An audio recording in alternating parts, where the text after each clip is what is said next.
दिमाग का इस्तेमाल कर पक्ष में करें परिस्थितियां। एक शेर जंगल में शिकार पर निकला था। एक लोमड़ी अचानक उसके सामने आ गई।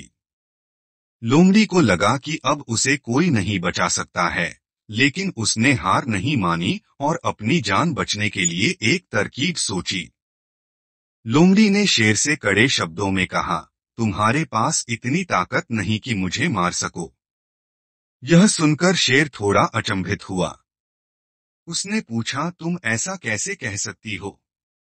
लोमड़ी ने अपनी आवाज और ऊंची करते हुए बोली, मैं तुम्हें सच बता देती हूँ। ईश्वर ने स्वयं मुझे इस जंगल और जंगल में रहने वाले सभी जानवरों का राजा बनाया है। यदि तुमने मुझे मारा तो यह ईश्वर के विरुद्ध होगा और तुम भी मर जाओगे। कुछ देर चुप रहने के बाद लोमड़ी ने कहा, अगर विश्वास नहीं हो रहा है तो तुम मेरे साथ जंगल घूमने चलो।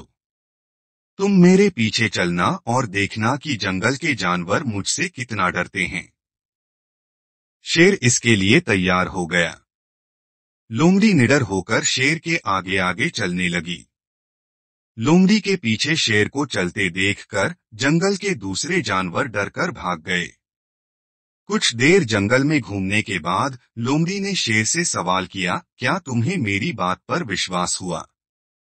कुछ देर चुप रहने के बाद शेर ने कहा, तुम ठीक कहती हो। जंगल की राजा तुम ही हैं।